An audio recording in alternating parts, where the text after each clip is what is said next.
वाक्य विचार, ठीक है, क्लियर हो रहा है? Yes ma'am. हाँ, अब देखिए वाक्य विचार में सबसे पहले हमारा जो प्रश्न आता है वो आता है वाक्य की परिभाषा। हमने व्याकरण में जो स्टार्टिंग की थी वो सबसे पहले की थी, सबसे पहले पढ़ा था हमने वर्ण, कि वर्ण किसे कहते हैं, ठीक है। वर्णों से फिर क्या बना था हमारा? शब्द बना था, और शब्द से फिर क्या बनता है? वाक्य। तो वाक्य की परिभाषा क्या होगी?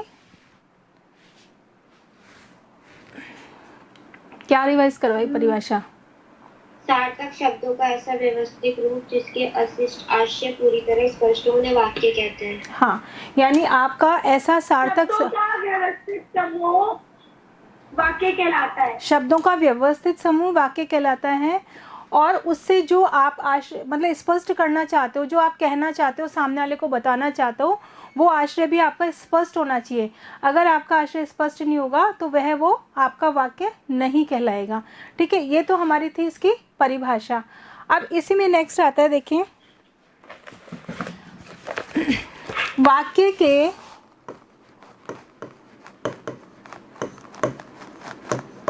अनिवार्य तत्व।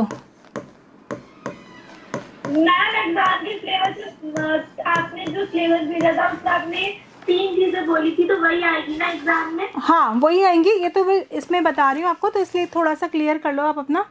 अब इसमें देखो वाक्य के अनिवार्य तथ्य भी मैंने आपको पढ़ाते टाइम समझाया था। फर्स्ट नंबर का कौन सा आता है? आकांक्षा।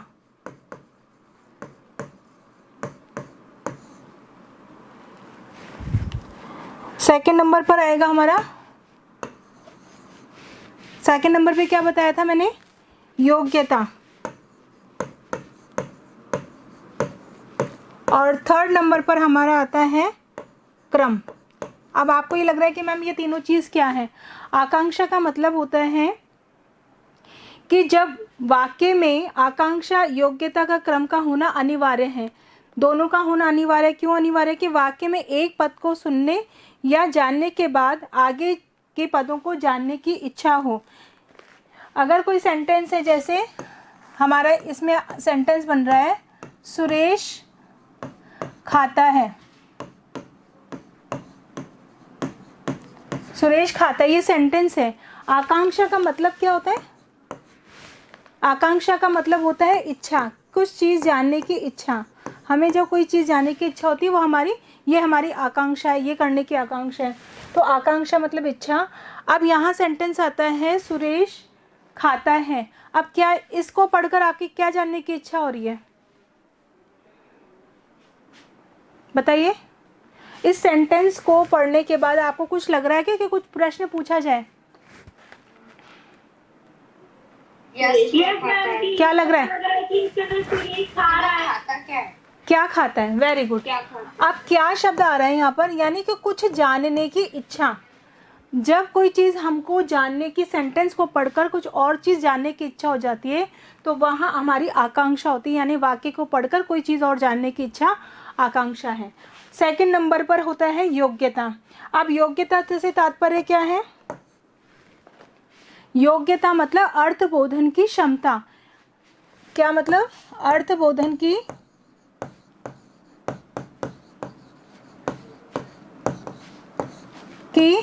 क्षमता।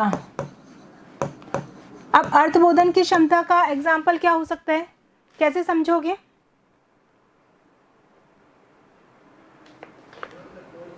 बताइए।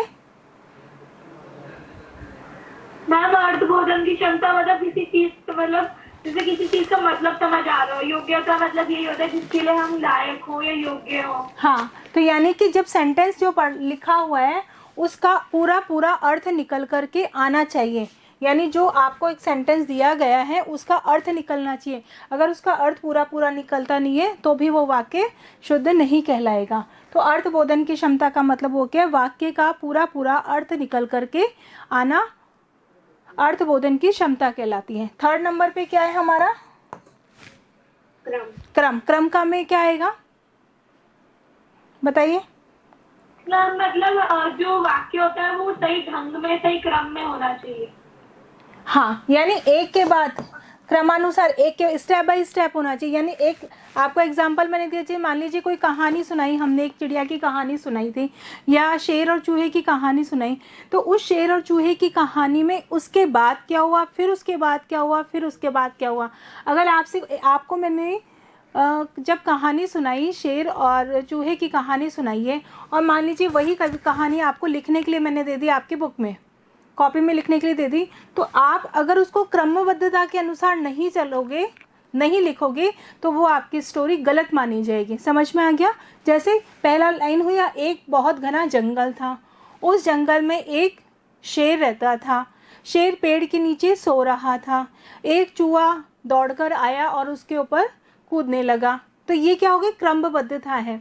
अगर इन 4 सेंटेंस या 5 सेंटेंस में मैं अगर कर देती हूँ कि एक चूहा कूदने लगा, शेर सो रहा था, है ना, एक बहुत घना जंगल था, तो इस तरह से वो क्रमबद्धता नहीं रहती। पहले किसी चीज़ को समझाने के लिए उसमें क्रमबद्धता का होना आवश्यक है।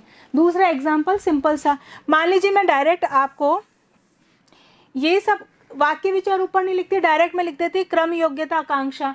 अब आप ये पूछते कि मैम ये तीनों चीज़ें क्या है, आपने क्यों लिखवाई है? नहीं पूछते आप?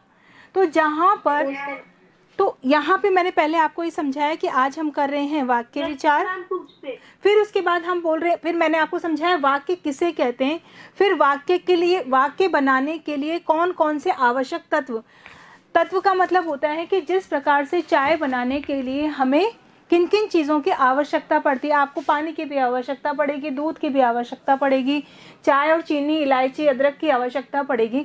तो बिना अगर उन चीज़ों को बिना क्या चाय बनाई जा सकती है? नहीं बनाई जा सकती।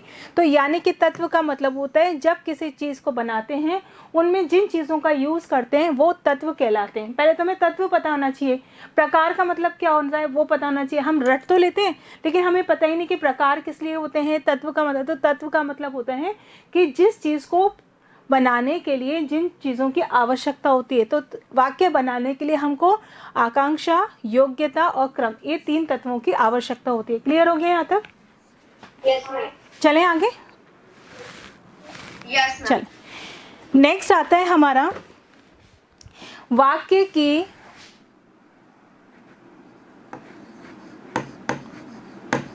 क्या आएगा एग्जाम में? विशेषताएं करवा रखी है, समझ में आ गई थी? एक बार और रिवीजन कर लेते हैं हम। वाक्य की विशेषताएं। अब हमने ये तो कहा कि भाई कोई सेंटेंस आप लिखो, वाक्य लिखो, लेकिन हमें उसके पहले हमको नियम पता होना चाहिए। नियम में हमने अभी बताया था वाक्य के तत्व, यानी इन तीनों तत्वों का होना अत्यंत आवश्यक है, तभी हम शुद्ध वाक्य की कल्पना कर सकते हैं। अब देखो, इसमें वाक्य में सबसे पहली विशेषता जो है वो है सभी तत्वों का पूरा अर्थ अवश्य स्पष्ट होना चाहिए। सभी तत्वों का, हाँ, पूरा अर्थ स्पष्ट होना चाहिए।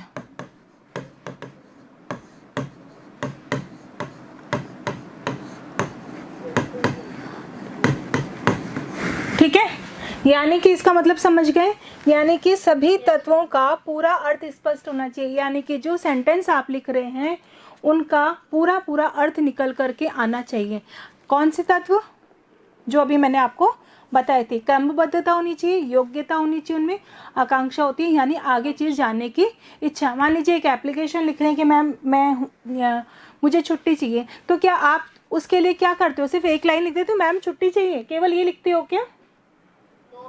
पूरा सिस्टम से लिखते हो ना। पहले स्कूल का नाम आता है, हाँ, पहले स्कूल का नाम आएगा, उसके बाद में आप किसको लिख रहे हो?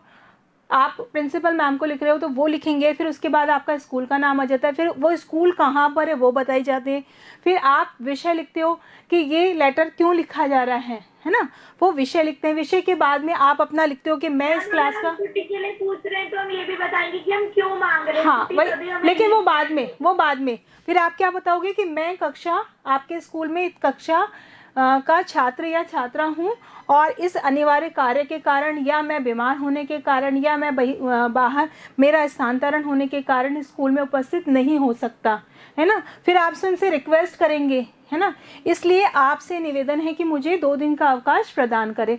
तो आपने यहाँ पे क्या दिखा दी, आकांक्षा भी आ गई, क्रमबद्धता भी आपकी आ गई। ऐसा तो नहीं डायरेक्ट आपने ये लिख दिया 2 दिन की छुट्टी, मैं कल स्कूल नहीं आऊँगी, तो क्या सही होगा, नहीं होगा। तो कोई भी चीज़ को करने के लिए उनके जो तत्व होते हैं उनकी आवश्यकता होती है, तो सभी तत्वों का पूरा अर्थ स्पष्ट होना चाहिए। सेकंड नंबर पे क्या लिखा है मैंने, शब्दों का उचित क्रम में आना अत्यंत आवश्यक है। अब देखो शब्दों का उचित लिख इसलिए रही हूँ क्योंकि वर्बली तो हम बहुत बोल के बता चुके, लिखा रहेगा तो समझने में ही रहेगा। शब्दों का उचित क्रम में आगे आना आवश्यक है। अत्यंत अत्यंत मतलब बहुत ही ज़रूरी, आवश्यक है, यानी इसका मतलब क्या हो गया, शब्दों का उचित क्रम में आना आवश्यक है। अब आप कहोगे कि मैम शब्दों का उचित क्रम में आना आवश्यक है, इसका मतलब क्या हो गया, बताइए क्या क्या स्टेप बाय स्टेप आना चाहिए। क्या चीज़, कैसे, एग्जाम्पल बताओ, एग्जाम्पल से कोई चीज़ जल्दी समझ में आती है, कैसे होगा। जैसे अपन एप्लीकेशन लिख रहे हैं तो पहले जैसे ऊपर अपन, वो था सेंटेंस बेटा, देखो शब्दों की यही कमी है, वो चीज़ तो आ गई हमारे क्रमबद्धता योग्यता तत्व में आ गई। यहाँ पे क्या बोला जा रहा है, शब्दों को समझो, शब्द यहाँ पे बोल रहे हैं शब्दों का उचित क्रम में आना अत्यंत आवश्यक है, यानी कि वाक्यों की बात नहीं करें, वाक्य जिन शब्दों से बनता है उसकी बात की जा रही है, वाक्य जिन शब्दों से बनता है उसकी बात की जा रही है। तो क्या होगा बताइए एग्जाम्पल। मैम जैसे कोई अपन वाक्य लिख रहे हैं, देखिए जैसे मैंने एक एग्जाम्पल दिया, मेरा घर पूर्व दिशा में है, ठीक है। अब इस लाइन का अर्थ समझ रहे हैं, शब्दों का उचित क्रम में आना, क्रमबद्धता होनी चाहिए, ये तो हमने ऊपर पढ़ा, क्रमबद्धता होनी चाहिए मतलब तत्वों में आ गया, लेकिन क्रमबद्धता किसकी होनी चाहिए, सेंटेंस की भी होनी चाहिए जो मैंने अभी बताई, और शब्दों की भी होनी चाहिए। मान लो ये वाला आपका एग्जाम्पल मैंने दिया, अब इसी एग्जाम्पल को मैंने लिखा, दिशा है पूर्व घर मेरा। अब क्या आपको इसका समझ में आ रहा है कि ये पूरा कि क्या लिखा है, क्या मतलब हुआ इसका, है ना। सबसे पहले तो यहाँ पे अधूरा है, सेंटेंस अधूरा है, फिर दिशा है पूर्व घर मेरा, मतलब उसका घर, दिशा को ही उसने घर मान लिया, सेंटेंस इसका क्या अर्थ निकला कि उसकी जो उसका घर है वो क्या है, पूर्व दिशा ही उसका घर है, पूर्व दिशा ही उसका घर है। तो ये कहने का उद्देश्य था क्या उसका, उसका कहने का उद्देश्य क्या है कि मेरा घर पूर्व दिशा में है। तो यानी कि या इसे बोलेंगे हम शब्दों का उचित क्रम में आना। अत्यंत शब्द का जो प्रयोग किया गया है वो इसीलिए कहा गया है कि आप कितने भी अच्छे राइटर हो, लेकिन अगर आपने शब्द उल्टे सीधे लिख दिए तो उसका अर्थ परिवर्तन हो जाता है। आ गया? चले नेक्स्ट। ओके, अब आगे देखिए, थर्ड नंबर क्या है हमारा पॉइंट, सार्थक होने के साथ साथ प्रसंगानुकूल होना भी आवश्यक है। सार्थक होने के साथ, अब इसको भी समझना, होने के साथ प्रसंगानुकूल, मतलब हाँ बता रही हूँ, होना भी आवश्यक है। उनकी अर्थ क्षमता पूर्ण है। हाँ एक सेकंड, आवश्यक है, हाँ क्या बोल रहे हो दूसरी लाइन, उनकी अर्थ क्षमता अपूर्ण है। हाँ अब देखिए, सार्थक होने के साथ साथ प्रसंगानुकूल भी होना चाहिए। आपने ये, मैंने भी तुमको बताया था कि शब्दों का उचित क्रम में होना आवश्यक है, ये तो ठीक है, लेकिन वो सार्थक तो हो, शब्द सार्थक तो हों, लेकिन प्रसंगानुकूल, प्रसंग जो प्रसंग चल रहा है उसके अनुकूल होना चाहिए। मान लीजिए विस्मयादिबोधक चिन्ह का प्रयोग, शब्दों का प्रयोग करते आपने लिख गया अरे वाह वह बहुत बीमार है। अब बताइए इसमें क्या गलती है? सही तो लिखा है कि भाई सिस्टमेटिक ही तो लिखा है, फिर कहाँ गलती क्या कर दी मैंने? आपने कहा था कि शब्दों के उचित क्रम में होना। अरे वाह, अरे मैम आपने अरे वाह लिख दिया। हाँ अरे वाह ही लिखा है, बताओ क्या गलती कर दी? सिंपल से सेंटेंस लिखा है मैंने कि शब्दों, भाई आपने कहा था मैम, आपने मुझे समझाया कि शब्दों का उचित क्रम में होना चाहिए, तो उचित ही तो क्रम है, कहाँ उल्टा सीधा है? वह बहुत बीमार है, अरे वाह वह बहुत बीमार है, तो इसमें गलती क्या है? भी तो सही होना चाहिए। बस हमें दुख वेरी गुड, हाँ यही चीज समझाना चाह रही हूँ। तो प्रसंग अनुकूल का मतलब होता है उस प्रसंग के अनुकूल जो बात चल रही है। तो यह हमें ये पता होना चाहिए कि अगर कोई बीमार है तो उसके लिए अरे वाह शब्द नहीं आता, बल्कि क्या आता है? ओह। क्या शब्द आएगा हमारा? क्या हुआ? ओह आ गया प्रसंगानुकूलता का मतलब। यानी हमें प्रसंग, किस प्रसंग पे बात की जा रही है?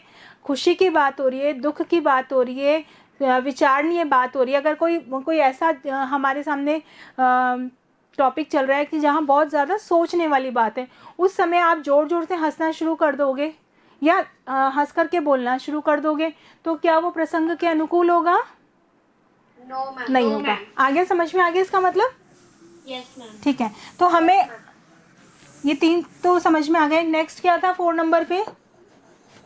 बोलने या लिखने के क्रम में वाक्य में प्रयुक्त शब्दों में निकटता का होना आवश्यक है। हाँ अब ये भी समझाती है, बोलने और लिखने के ओके लिखने के क्रम में वाक्य में कितने बच्चे हैं अभी? मैम 5। वाक्य में प्रयुक्त हाँ शब्दों में हाँ एक साथ बोल दो, निकटता का होना आवश्यक है। निकटता। अब देखिए इसका मतलब क्या हुआ? निकटता, बोलने और लिखने के क्रम में वाक्य में प्रयुक्त शब्दों में निकटता होना आवश्यक है। अब शब्दों में निकटता कैसे होगी? चिपका चिपका के लिखेंगे, दूर दूर लिखेंगे, ये मतलब है या कुछ और मतलब होता है? मैम इसका मतलब कुछ और है। क्या होगा बताइए? मैम इसका मतलब ये होता है जैसे कि वर्ड का मतलब सेम होना चाहिए और वो सेम क्रम में और वो सब में नहीं। और कोई बच्चा क्लास में कौन कौन है? कनिष्का है, दिया है, जय है, खात्री है, यजत तो कुछ बोलना ही नहीं जानता। यजत बोलने में दिक्कत होती है क्या बेटा? और जानवी आपने भी बोलना बंद कर रखा है क्या? बोलने और लिखने के क्रम में वाक्य में प्रयुक्त शब्दों में निकटता होना, यानी कि मान लीजिए मैं आपको समझा रही हूँ, अब देखा कैसे समझा रही हूँ? वाक्य की परिभाषाएं, तो इतना गैप देना जरूरी है क्या मुझे?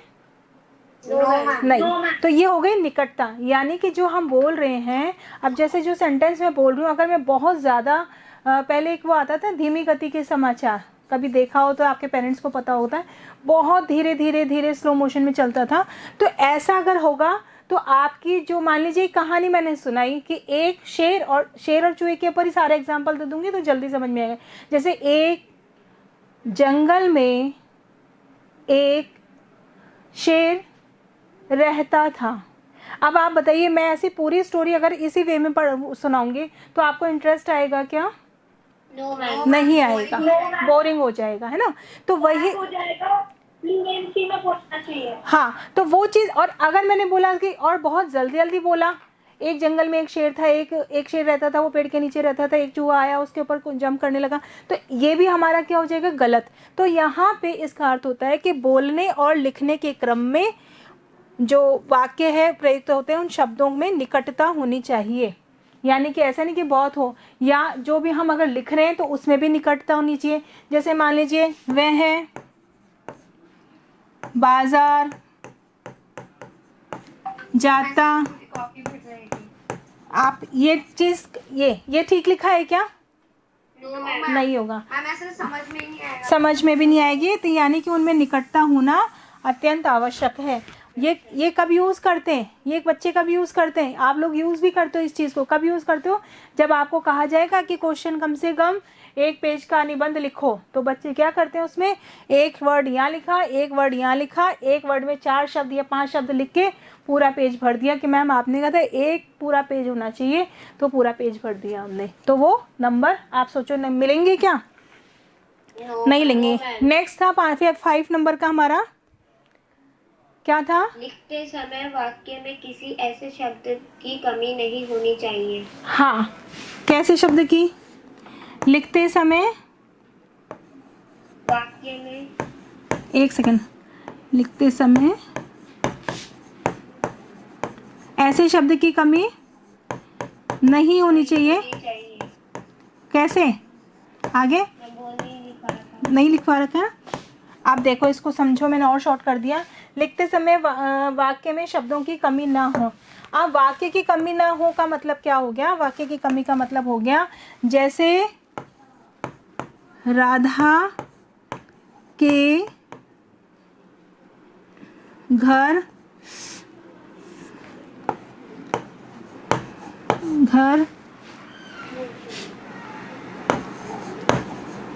श्याम आए हैं। ठीक है, ये तो पूरा सेंटेंस है। मान लीजिए इसमें से मैंने के शब्द हटा दिया और आए शब्द हटा दिया। अब पढ़िए इसको। राधा घर श्याम है। अब इसका कोई अर्थ निकल रहा है?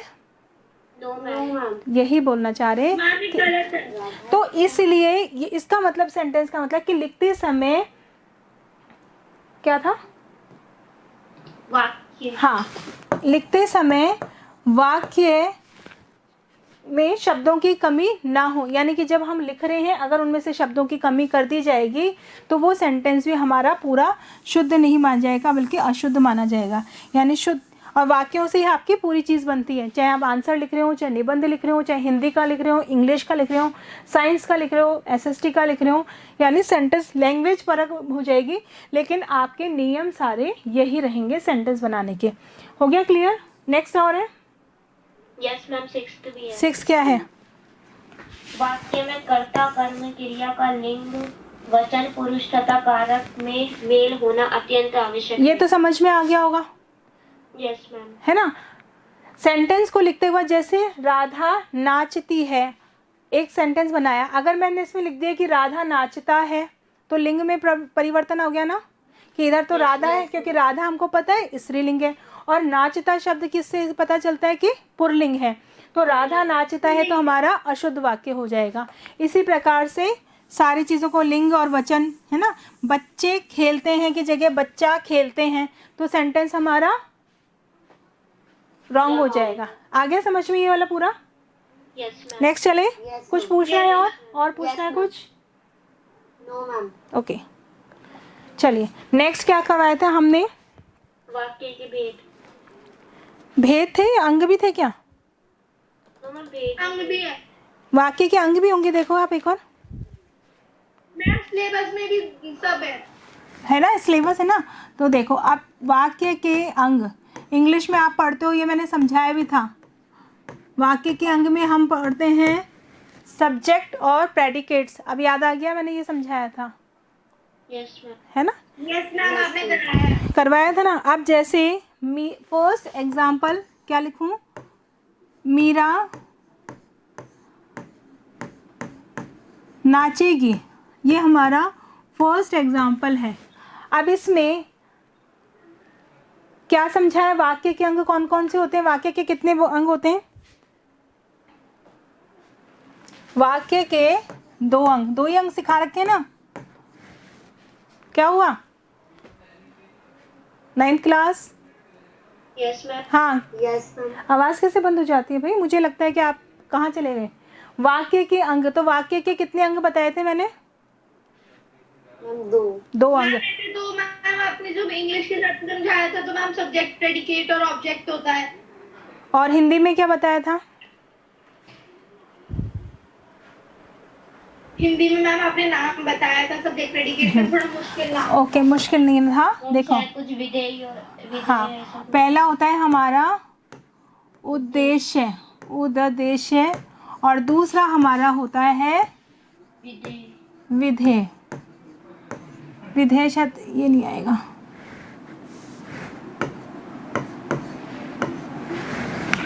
ठीक है, ये हो गया उद्देश्य। और उद्देश्य और विधेय, यानी वाक्य के दो अंग माने गए। तत्व कितने बताए थे मैंने? 3 तत्व थे, 3, उसके बाद में विशेषताएं, और अंग थे 2। एक होता है उद्देश्य और दूसरा होता है हमारा विधेय। अब उद्देश्य किसे कहते हैं? देखिए, जिसके बारे में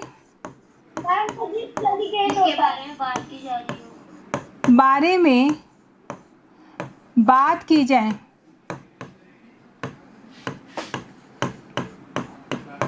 पहली चीज ये तो हो गया हमारा, पहली चीज जिसके बारे में बात की जाए, और दूसरा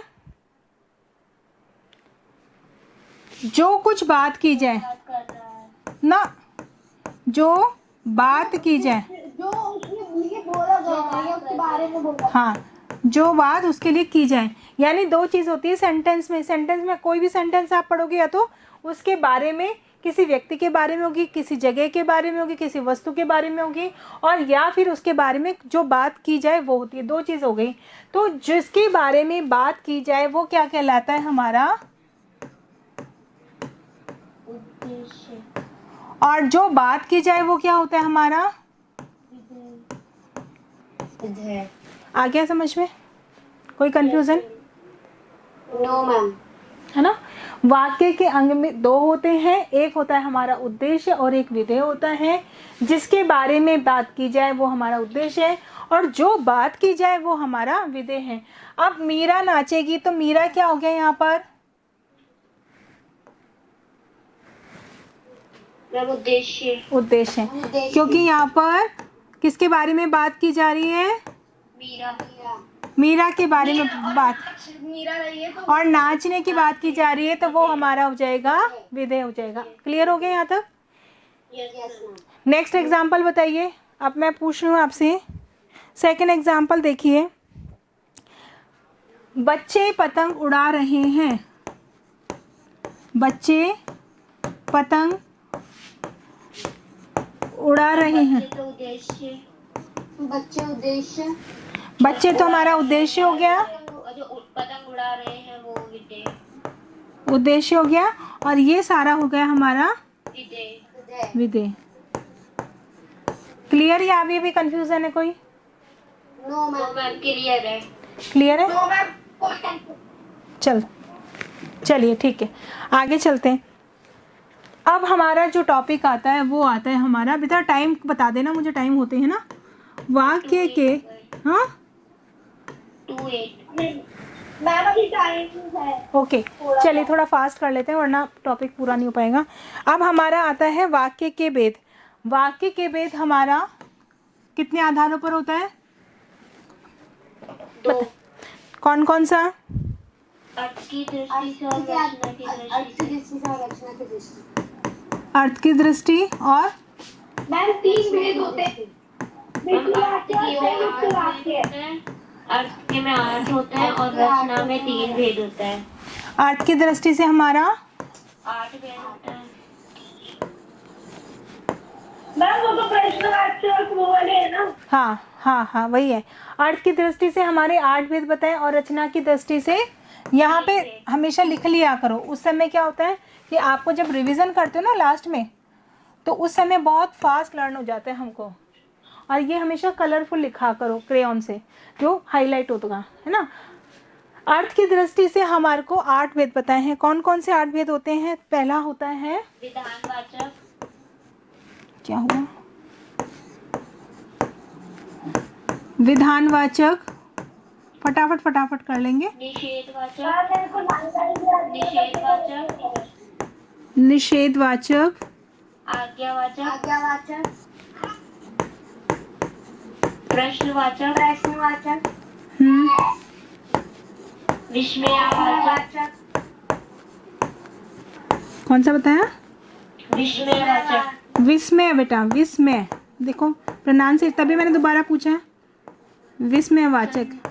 संदेहवाचक, और 6 नंबर पर संदेहवाचक, और इच्छावाचक, और 7 नंबर पर हमारा होता है इच्छावाचक, इच्छावाचक, और 8 पे संकेतवाचक, और 8 नंबर पर हो गया हमारा संकेतवाचक। संकेतवाचक।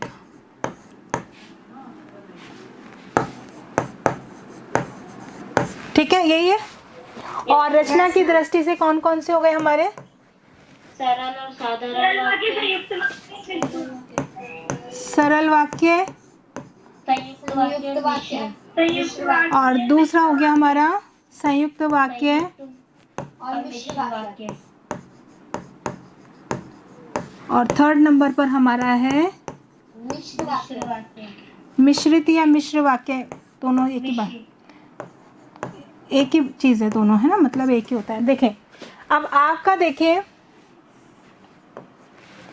यहाँ पर हमने अर्थ की दृष्टि से 8 तरह के वाक्य सीखे और रचना की दृष्टि से सरल वाक्य। इसीलिए मैं बोलती हूँ कि जब इस तरह से चीज़ होती है ना आपकी, तो फ्लोर चार्ट बना करके इसको रिवाइज किया करो। अब अगर आपके कॉपी में ऐसे याद करो तो बहुत डिटेल में लगेगा, लेकिन अगर कॉपी में फ्लोर चार्ट बनाया था, क्या बोला था शायद मैंने आपको, इस तरह से फ्लोर चार्ट बनेगा, तो जब अपन रिवीजन करते हैं तो सिर्फ अपने को इतना सा, ये डिटेल तो हमें याद हो गई है ना, केवल हमको ये ध्यान रखना पड़ेगा कि वाक्य की दृष्टि से 8 भेद हो गए, विधान, निषेध, आज्ञा, प्रश्न, विस्मय, संदेह, इच्छा, संकेत, और रचना की दृष्टि से हमारा होते हैं सरल वाक्य, संयुक्त वाक्य और मिश्रित वाक्य। ठीक है, अब हम अभी पढ़ रहे हैं विधान, ये वाला है 8 सरल वाक्य। तो पहले इसको कंप्लीट करवा दूं, ये छोटा सा है। सरल वाक्य का मतलब होता है जहाँ सिंपल सेंटेंस, साधारण सी बात कही सुनी जाती है, वो हमारा होता है सरल वाक्य। संयुक्त वाक्य क्या होता है? जहाँ पे क्या होता है जिसमें 2 या 2 से अधिक सरल या मिश्र वाक्य ना। मैम हाँ हाँ बोलिए। मैम जैसे एग्जाम में अगर आपने पूछा वाक्य के कितने भेद होते हैं, तो वाक्य के कितने भेद होते हैं अगर पूछे, होंगे, 8 हाँ होंगे, नहीं बता रही हूँ, वाक्य के भेद अगर पूछे जाए तो आपने पूछेंगे वाक्य भेद अर्थ की दृष्टि से और रचना की दृष्टि से, फिर उसका केवल नाम लिखूंगी। और अगर मैंने पूछा कि अर्थ की दृष्टि से वाक्य के कितने भेद होते हैं, तो ये 8 ये सारे नाम आएंगे। अगर मैंने आपसे कहा कि रचना की दृष्टि से वाक्य के कितने भेद होते हैं, तो ये तीनों नाम आएंगे। ठीक है, इनकी डेफिनेशन थोड़ी आएगी। डेफिनेशन नहीं, नॉर्मल वाक्य के भेद पूछा तो फिर हम कितना लिखेंगे? नहीं, इस तरह से क्वेश्चन क्लियर आएगा। अगर वाक्य के भेद, कितने भेद? वाक्य के भेद पूछे जाएंगे तो आपकी डेफिनेशंस नहीं आएंगी, केवल वाक्य के भेद, अर्थ की दृष्टि, रचना, ये वाला फ्लो चार्ट आ जाएगा फिर। Okay ma'am. ठीक है, और अगर आपसे परिभाषित करने के लिए कहा जाता है, लेंथी क्वेश्चन आता है, तो इस तरह से आपको एक एक का डेफिनेशन देनी होगी। क्लियर? Okay ma'am. हाँ, अब नेक्स्ट बताइए, सरल वाक्य क्या होते हैं? जिसमें या तथा एवं परंतु लगते हैं, वो होते हैं, सोचो सोचो नाम। मैंने क्या कहा था कि डेफिनेशन को याद करने से पहले उसका जो हेडिंग है, संयुक्त वाक्य मतलब वो नहीं, है नहीं, जो सर- दो sentences को जोड़ते हैं। पहले सरल सरल भी होते हैं। पहले सरल वाक्य क्लियर करो। डेफिनेशन नहीं बोली थी हमने, सरल वाक्य की डेफिनेशन क्या बनेगी? मैम जिन वाक्यों में केवल एक ही उद्देश्य और एक ही विधेय आता हो। हाँ, जहाँ सिंपल सेंटेंस होगा, देखो इस तरह से लिखेंगे, क्योंकि हमने अभी पढ़ा था उद्देश्य और विधेय, वो क्या थे? हमारे वाक्य के अंग थे। ठीक है, तो ये हो गया हमारा जहाँ पर सिंपल एक विधेय और एक उद्देश्य, वो तो हमारा सरल वाक्य के अंतर्गत आता है। नेक्स्ट आता है हमारा संयुक्त वाक्य। क्या होगा संयुक्त वाक्य? संयुक्त का मतलब ही क्या हो गया? मैम जो दो चीजों को जोड़ता है। हाँ, तो क्या होगा उसमें? मैम जो अव्यय या योजक शब्द से जुड़े होते हैं। जो योजक चिन्हों के द्वारा जोड़े होते हैं। अब योजक चिन्ह कौन से होते हैं हमारे? मैम या तथा परंतु, इसलिए, क्योंकि, ठीक है, फिर भी, किंतु, हाँ, ये सारे हमारे, आदि। ठीक है। और नेक्स्ट हमारा क्या है? मिश्र वाक्य। मिश्र वाक्य में क्या आता है? मिश्र वाक्य, हाँ, क्या होते हैं मिश्र वाक्य? मैम जिसमें एक प्रधान उपवाक्य होता है और दूसरा बाकी एक या एक से अधिक आश्रित उपवाक्य होते उस पर आश्रित होते हैं, उस पर निर्भर होते हैं। आप कैसे आश्रित और निर्भर होंगे? एग्जाम्पल देके बताइए। मैं जानता हूँ कि तुम्हारे अक्षर अच्छे नहीं है। क्या मतलब हुआ इसमें?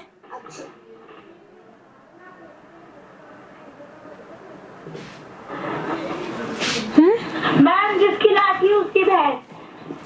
यानी कि एक सेंटेंस दूसरे सेंटेंस पर निर्भर होता है। या एक एग्जाम्पल मैंने लिखवाया था आपको, मैंने उसको कपड़े दिए जो बूढ़ा था। यानी कि यहाँ पर हमको बता दिया गया कि हर किसी को कपड़े नहीं दिए, केवल यानी आश्रित क्या हो गया? बूढ़े व्यक्ति को ही कपड़े दिए गए हैं, जो है ना, जो बूढ़ा था। तो वो हो गया हमारा एक सेंटेंस दूसरे पर आश्रित हो गया, तो वो हमारा हो गया मिश्र वाक्य। ठीक है, अब नेक्स्ट पर आइए।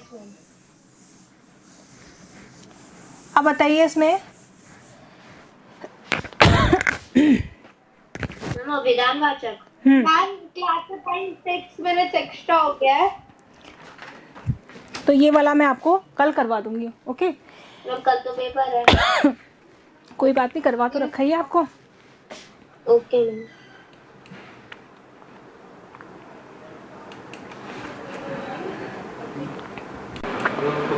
चलिए ठीक है, यहाँ तक आ गया समझ में आपको? Yes ma'am. हाँ, अब ये जो है देखो, विधानवाचक निषेधवाचक मैंने आपको करवा रखा है। एक बार इसको आप रीड कर लेना, फिर भी अगर नहीं आए तो आप मुझे कॉल कर लेना, ठीक है? कहीं पे भी कुछ भी कंफ्यूजन है। Okay, bye ma'am. Okay, bye बेटा।